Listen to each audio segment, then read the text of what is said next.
Hey, what's up, everyone? Welcome back to Babylon Talmud. Okay, well, right. Today we're studying Daf Nun Daled, Daf 54 of Masechta Yoma, another Gewaldige Daf over here. Some what's it called? Not recaps, not whatever. Some Gemaras revisiting. I don't know what the word is. Some Gemaras that we've seen again in Masechta Shkalim about the Aron. Where was it? Where is the Aron? We discussed the Kruvim a little bit. We discussed what the Even Hashisiya is, how the world was created, all sorts of interesting Gemaras. So we're going to start on Daf Nun Gimel Amud Beis, about 6-7 lines from the bottom. Mishenignas lo katani ela mishenito. So if we looked in our Mishnah, it says Mishenita al Aron, Even Oisa Sham Mimos Anavir Mishon V'Shtir Oisa Nikres Gavamanart Shalosh Etzbaos V'Lea Yanosein. Period. So our Mishnah had said that once the Aron was, so it says that once the Aron was taken, so then what was left in the Kodesh HaKodashim was a stone, which was called the Even Hashisiya. Now, it says the Gemara points out, Misha Nignoz lo katani ela Misha Nito tanan. It doesn't say when the Aron was hidden away, as we saw the other day, that it was hidden away by Yoshio, but rather it says when it was taken. So Commander Amr Aron Galu Lebavel. So it's like the opinion that the Aron was exiled to Bavel. Again, this was the Gemara that we saw in Masechta Shkalim. Titania, as we learned in the Brisa, Rabbi Eliezer Amr Aron Galu Lebavel. That we learned in the Brisa that according to Rabbi Eliezer, the Aron was exiled to Bavel. Shnemar, as the pasuk says, L'shuvas Hashana Shalach HaMelech Nebuchadnezzar Be'iveu Bavela, that a year later Nebuchadnezzar brought Yechonia to Bavel in Klechemdas Beis Hashem with the beloved vessels of the house of God. That is a reference to the Aron. Reb Shimon ben Yochai Omer Aron Gil LeBavel. The Rashbi, he says that the Aron was exiled to Bavel. Shnemar, as the pasuk says, Lo yivaser davar Amar Hashem Elo Aseres Hadibro Shebo, that no davar will remain. So says God. So what's davar? Davar is a reference to Aseres Hadibros that are in the Aron. So the Aron was exiled to Bavel. Reb Yehuda Omer, Reb Yehuda had gesagt, Aron b'mkomo nignaz, that the Aron was hidden away in its very place. Shnemar, as the pasuk says, Vayiro Roshi Abadim min hakodesh al pnei advir, that the ends of the poles were visible on the divider between the Kodesh and the Kodesh HaKodashim, v'leiro achutza, and they wouldn't be seen externally, vayu shamar hayom hazeh, and they are there until this place. So we see that they are there. I don't know what I just said, but they are there until this very day. So we see that the Aron was hidden in its own place. Wow. Ufliga de'ula. So when we just said that according to the Rashbi, according to Reb Shimon ben Yochai, the Aron was exiled to Bavel, that argues on Ula. The Amr Ula. Shal Reb Masi ben Charish is Reb Shimon ben Yochai beRomi. How interesting is that? That Reb Masi ben Charish asked Reb Shimon ben Yochai in Rome. Interesting, Reb Shimon ben Yochai was in Rome. We're also going to see in a few daf, we're going to mention again when Reb Elazar ben Yossi was in Rome. These Tanaim, they're in Rome. Very interesting. Okay. So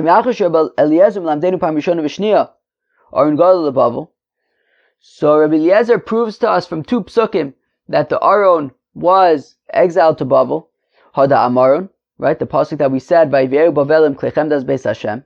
And Shnia, Mahi, what's the second proof for Rabbi Eliezer that the Aron was exiled to Bavel? The pasuk says Vayetzim Bas Tzion Kol Adara, that all of Zion's glory left it. My Kol Adara Chadara. What does it mean? All of its glory? It's Hadar. It means Chadara. It's Cheder. It's that which was kept in its inner rooms, i.e., the Aron. Ato Omer. But Reb Masi ben Charish asked Reb Shimon ben Yochai, but what do you say? Omer Reb Shimon ben Yochai responded, Shani Omer Aron b'mkomo nignos.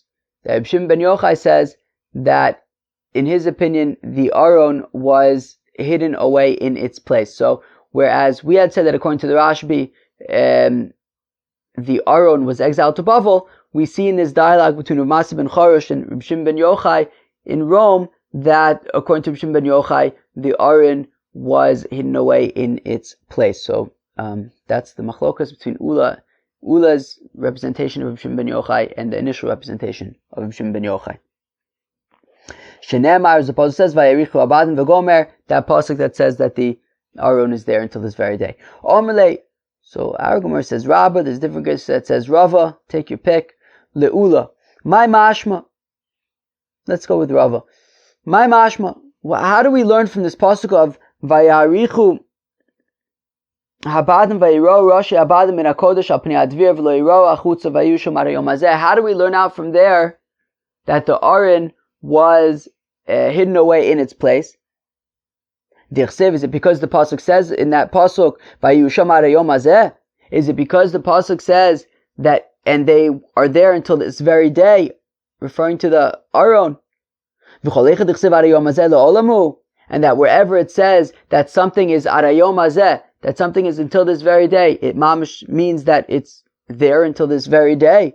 But we have a passage that says V'sayivusi Yoshev Yerushalayim, the Yevusites, the Jebusites, who lived in Jerusalem, the Orishu b'nei Binyamin, the sons of Binyamin did not drive them away. Vayeshev Hayevusi as Binyamin, Vayeshev Vayashov, Vayeshev Hayevusi as Binyamin b'Yerushalayim arayom hazeh, and the Yevusi lived with Benjamin in Jerusalem until this very day. Ochinami d'lo galu. What, did the Yevusis not leave Jerusalem until this very day? Are there still Yevusis over there? We learn in a brayso, Rabbi Yehuda, Amar says Rabbi Yehuda, 52 shana lo aver ish b'Yehuda, that for 52 years after the destruction of the first temple, nobody walked in Judah. Shinemar, as the pasuk says, Aleharim esobechi vonei, that on the mountains I will raise up a cry and a wail, Valneos midbar kina, and on the desert a lamentation, kinitzisu mipli ish, that it's been wiped out of any people, mibli ish over, v'loshamu kol mikneh, and you don't hear the sound of any cattle or sheep, cattle, ranch stuff. Me'ov hashamayim bad behema, from the birds of the heavens until animals, nodudu alachu, they have gone away. Behema b'gematria chamshim v'shtayim avu, and behema in gematria is 52. So for 52 years there was nothing. Judah was desolate, which means that these Yevusi people, about who it says that they are in Jerusalem arayom hazeh, clearly they weren't entirely there, because at a certain point there was nobody there. V'tani, we learn in the Brayso of Yossi. Yoma says of Yossi, Shavasharim niskayim agofis v'melach ba'eretz Yisrael. Says of Yossi that for 7 years, the pasuk from in Sefer Devarim, where it says Gofis v'melach streifas kol arza, that the land will be completely consumed and burned with sulfur and salt. V'am Rabbi Yochanan, my taima, the Rabbi Yossi, how come Rabbi Yossi says that for 7 years the land was completely desolate? Asya bris, he makes a gzereshava, the word bris in 2 places. D'chsiv hacha, it says over here in this pasuk. Where's this pasuk? In Daniel, v'higbir bris l'rabim shavua echad, that there will be this bris for a week. Uchsev hasam, and it says in the context of grafis v'melech seifas kol arza, it says v'amra l'asher azvu as bris Hashem elokei avosam, and they'll say it's because they left the bris of Hashem their God. So we see that it says bris by grafis v'melech seifas kol arza. It also says bris in the context of shavua, of a 7-year period, right? Meaning, I think I said a week a minute ago, but Shavua, of course, can mean a week, but it can also mean a 7-year period. So therefore, that is how Rabbi Yossi learns out that for 7 years it was completely desolate in Eretz Yisrael. So getting back to our initial kasha, how could it be? How are we learning out that the Aron was hidden away in its place? Is it because it says that it's there at Yom Hazeh? But that just because it says arayom hazeh, that doesn't mean that it's literally there to this very day. Because what about the Yevusi, who it says that they're in Jerusalem arayom hazeh? Well, at a certain point there was nobody there, including the Yevusis. So Amar le, so Ula responds, Hacha ksiv sham, asim lo ksiv sham. Well, in the context of the Aron, it says vayiyu sham hara yom hazeh. So, if it's because it says sham, that's why it means it's mamish there until this very day. By the Ivusi, it doesn't say sham, so therefore it doesn't actually mean till this very day. All right. So hacha ksiv sham, asim lo ksiv sham, v'chol echad ksiv sham le'olam hu. But then says Rava, wait a second. So you're telling me, Ula, that wherever it says, right, sham hara yom hazeh, it means mamish to this very day. Meisvei. But I have a kasha. Umehem b'nei Shimon halchu la'arseir anoshim chamesh meos uflati u'arya u'refaya v'uzia b'nei Yishi v'roshim v'yakov sheris ha'pleta la'amalek v'yeshvu sham hara yom hazeh. All right. So it says in this pasuk in Divrei Hayamim that all these people went and they smote the Amalekites, and they're there until this very day. But we also know that the king Sancheiriv of the Assyrians went and he swapped up all the different populations. Right? That was his mahalach. He would go and he would capture an area, and he would take the fellows, he would take the population of that area and move them somewhere else and replace them with other populations, so he can make a big mess, and then everybody will be disorganized and he can continue doing whatever he wants. Shneimar, as the pasuk says, that I will remove the barriers of nations and plunder all their spoils. That sounds nice if you're Sancheiriv, I guess. Not nice if you're everybody else. Tiyuvta, so it's a kasha, because we can't necessarily seem to prove that Arayom Hazeh mamish means till this very day, and therefore if we want to say that the Aron was hidden away in its place because it says Arayom Hazeh, we can't necessarily say that that is foolproof, because we have other places where it says Arayom Hazeh that doesn't literally mean until this very day. Amar Rav Nachman, Tana v'chacham omrim Aron b'lishkas dira eitzim higanus. Rav Nachman, of course, points out that there was another opinion that we saw in Masechta Shkalim, which is that the Aron was hidden in the office, the chamber of the wood, where they would store the wood. Amar Rav Nachman bar Yitzchak afon nami tanina. Says Rav Nachman bar Yitzchak that we also have a Mishnah in Shkalim that says Ma'aseh b'kohen echad, that there was a story with a certain Kohen, Shayim Asik, that he was doing something. The Gemara is going to ask, what was he doing? For a Ritzba Meshuna Mechavosel, and he noticed that one of the tiles in the floor in the Lishkas Dira Eitzim was different than all of the others. Uvavodia Eschavero, he went and told his friend, hey, look at this. And he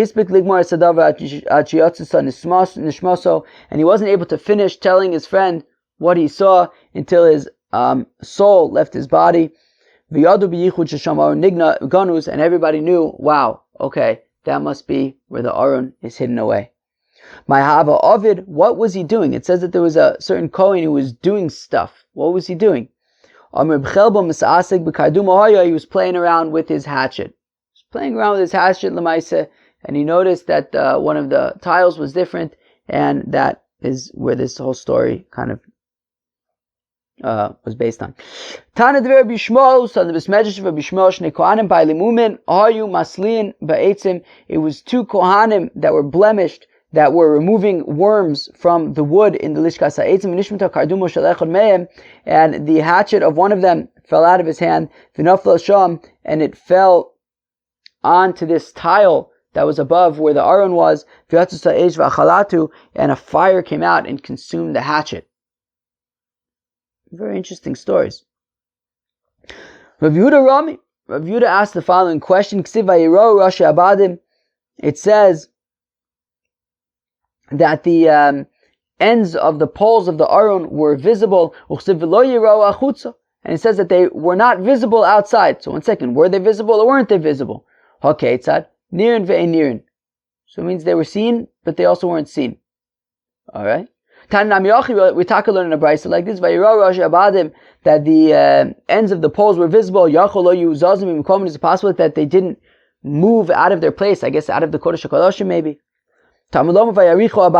Well, it says that the poles were extended. Well, if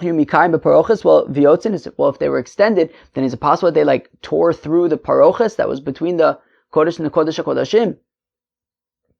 It says no, they weren't visible outside. So what's the deal? Were they in the Kodesh HaKodashim? Were they not in the Kodesh HaKodashim? Were they tearing through the curtain? Were they not? Like, what's the deal?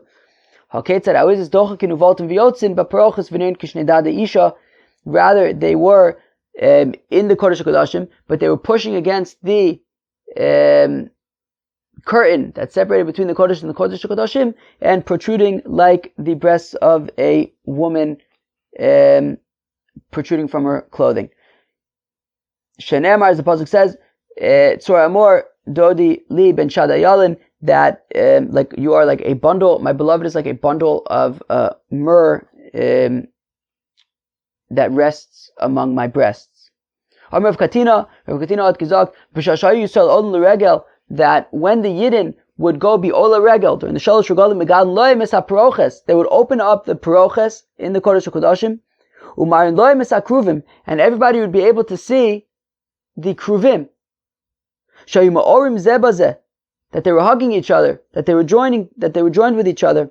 From Loin Ruchi Basim Lifnei Amakom Kechibazakor Nekeva, and they would open up the Aron, they would open up the Kodesh HaKodashim and show everybody the Kruvim hugging each other, embracing each other, and they would say, "Look how beloved you are before God, like the love between a man and a woman." Moshe Rav Chizda asked the following kasha. On the one hand, the pasuk says, "V'le'avo liros kivales hakodesh." Right? It says in the context of it says that the Bnei Kehos, they would carry the Aron, the Shulchan, the menorah when they would travel in the desert, but it would say that they wouldn't be that they can't see any of these things, meaning the Kohanim would put them in their cases, and only then would the Bnei Kehos carry them, but they would not look at the Aron or the other Kalim. So this is V'lo liros kivales hakodesh v'mesu, that they, lest they come to see these, like the Aron and die. So that it was at the time that these Kalim would be put into their cases, the Levim could not see them. And therefore, how could it be that we would just open up the Kodesh HaKodashim and show everybody the Kruvim? I mean, what happened to not being able to see them, and if you see them, you'll die? So Amr of Nachman, hat gesagt,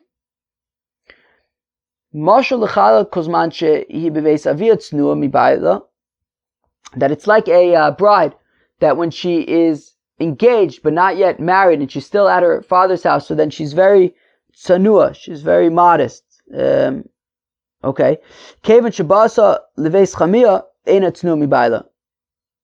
But once she is married to her husband and moves in her father-in-law's house, so then she is more open and more visible with her husband. So therefore, the same thing over here, that when the Yidden were in the desert, so it was still like the bride who's engaged and still at her father's house, and she's still not as open with her husband, and therefore also the Yidden in the Midbar, the Bnei Kehos would be unable to look at the Kalim, at like the Aron and things. However, once already we had the Beis HaMikdash, which is like the bride who's now married to her husband and living in her father-in-law's house. So at that point, she's more visible to her husband, and here also the Bnei Yisrael were able to see the Kruvim in the Kodesh HaKodashim at the Shalosh Regalim. Moshe Rav Chana bar Rav Katina, Rav Chana bar Rav Katina asked the following question: But 1 second, how could it be that we're saying that once we had the Beis HaMikdash, so then the Kruvim were able to be more visible? But what about the incident that we just discussed, which is that there was a fellow who was in the Lishkas Ha'etzim, and he noticed where the Aron was, and then he died. But that was already once we had the Beis HaMikdash, so it should be like, at that point, it's not such a big deal, apparently, to see the Kruvim. So, Amalei Nizgar Shaka Amar. So it's different because that was in the second Beis HaMikdash. When the fellow saw where the Aron was hidden away, that was in the second Beis HaMikdash. And then he died, because that was already after the divorce, right? The first Beis HaMikdash was destroyed, So that was like after a divorce, and then they came back together. And whereas if they got divorced and then came back together, so then they go back to their initial relationship, which is, I guess, the modest relationship, and therefore you shouldn't have looked at the Aron. Okay. But when we say that they would show the Yidden the Kruvim, are we talking about during the first temple, they would open up the Paroches and show the Yidden the Kruvim? Mihavoy Paroches, but was there a curtain in the first temple? I thought that still there was some curtain. Kilu, in the first temple there was a wall there, the Amatraxim, but I thought there was still like an opening in the wall to get into the Kodesh HaKodashim, and there was a curtain there, I thought. So must have been talking about the second temple. But Miyavu Kruvim, but would there have been the Kruvim in the second temple? There was no Aron in the second temple. So the Olam b'Mikdash Rishon, so really it is talking about the Mikdash Rishon. My Paroches debave. And what is the Paroches? It's talking about the Paroches of the gates. So they would open up the, they would open up, right, so like there were Paroches in front of all the gates, by the Ulam, by the Heichal, and I think also by the Kodesh HaKodashim. There was a separation between, in the middle of the Amatraxin. So they would open up all of these curtains, and then you would be able to see the Paroches, the Kruvim. Reb Zera, Marab, Shlosha also Parochos Hayu b'Mikdash, that there were 13 curtains in the Mikdash. Shiva Kneged Shiva Sha'arim, 7 curtains by the 7 gates to the Azara. Shtaim Achas Lepischo Shalecha v'Achas Lepischo Shel Ulam, and then another 2 one was by the entrance to the Ulam, and one was by the entrance on the other side. You would walk through the Ulam and then get to the entrance to the Heichal. So there was a curtain by each of those entrances. Shtaim B'Dvir, and then there were 2. So this is in the second temple. So there were 2 for to separate between the Kodesh HaKodashim. V'Shtaim Kinegdam B'Aliyah, and then above there in the attic, in the second level that was above that, there were Paroches also in the same 2 places where there were below, separating between the Kodesh and Kodesh HaKodashim. Also above, there were the same 2 curtains in like the attic layer, the upper level. And then we want to assume that that the same curtains that they had in the Bayis Rishon, in the Bayis Sheni, they also had in the Bayis Rishon. And therefore, I guess in the case of the Bayis Rishon, so I'm envisioning that in the middle of the Amatraxin, in the middle of the wall that separated between the Kodesh and the Kodesh HaKodashim, there was an entrance that went into the Kodesh HaKodashim. And I understand this to mean that there was a curtain at the beginning of that entrance, and then at the end of the Amma separate, the wall had a thickness of an Amma, so then there was another curtain on the other side. Okay? So, therefore, we're talking about the first temple, and they would open up all the curtains, and everybody would be able to see the Kruvim they were embracing each other. Rav Acha bar Yaakov Amar, L'olam b'Mikdash Sheni. Rav Acha bar Yaakov says, no, L'maisa was talking about the second temple. So then, what are the Kruvim? I thought there was no Aron. So, Uchuvim detzurta havu kaime. What they would look at is the Kruvim that were etched on the walls.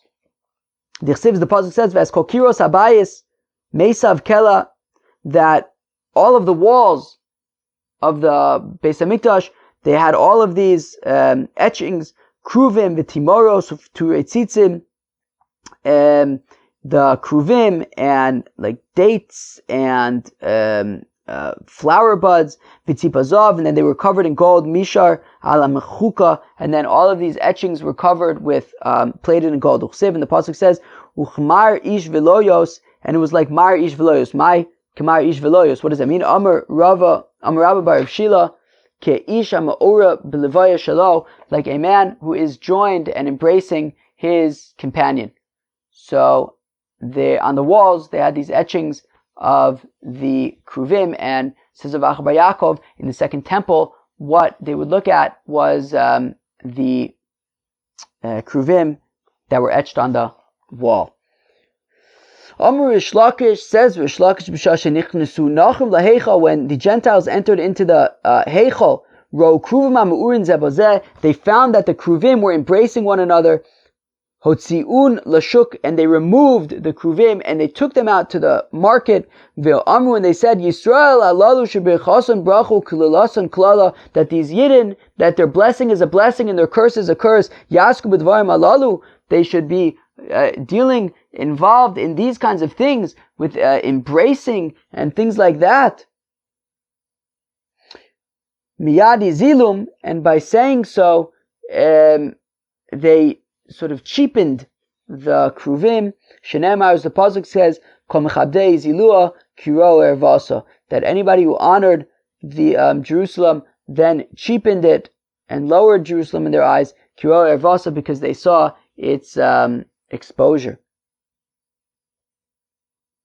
Ushtia Sanikres, says the Mishnah, that so in the second temple there was no Aron, but there was this stone that was there, and that was called the Even Ashasiya Tana Shemimena Hushta Suolam.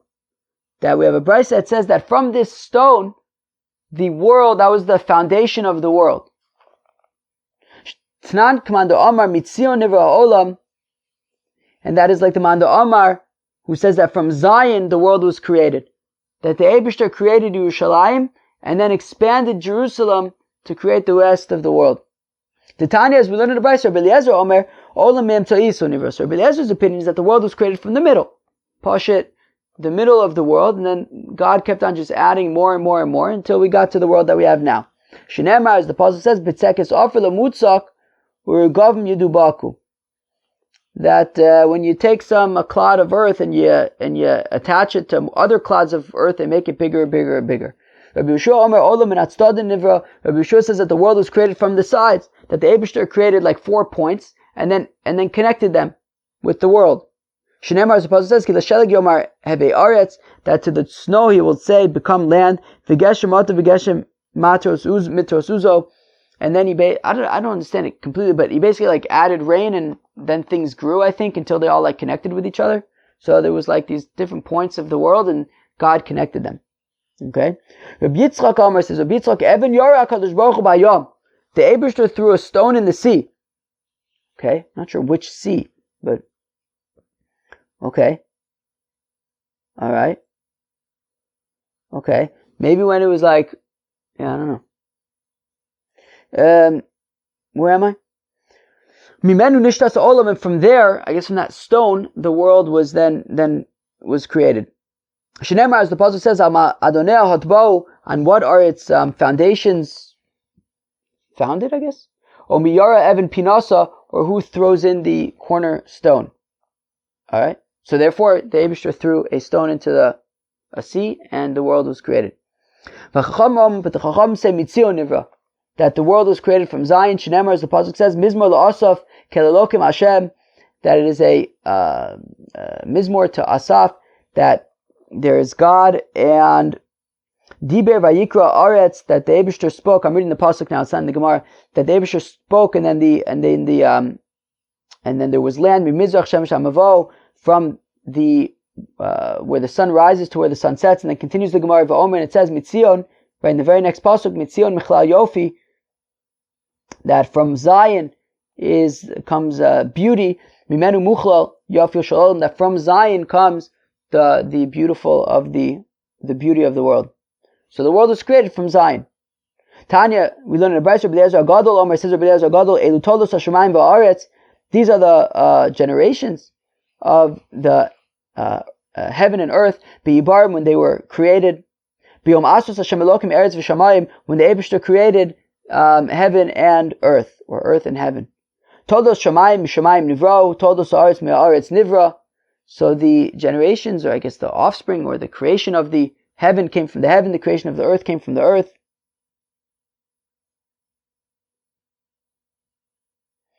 The Chacham say Elu ve'elu mitzion nivro, that everything was created from Zion. Shinemar, as the pasuk says, Mizmor la'asaf kelelokim Hashem diber vayikra aretz mimizrach shemesh hamavo v'om mitzion michlal yofi elokim ofia mimenu.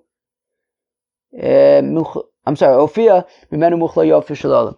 Okay, so that was the opinion of the Chacham, that they say that from Zion comes the entire world. Well, that was daf nun dalid of Masechta Yoma. Who could tell me what we learned about today? some very interesting things we learned about today. We revisited. I think maybe that was the word I was looking for at the beginning of the daf.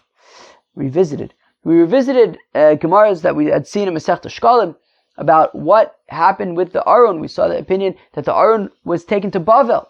We saw the opinion that the Aron was just in its place, hidden, and it's there till this very day. We saw the opinion that the Aron was in the office of the wood, the Lishkas Ha'etzim.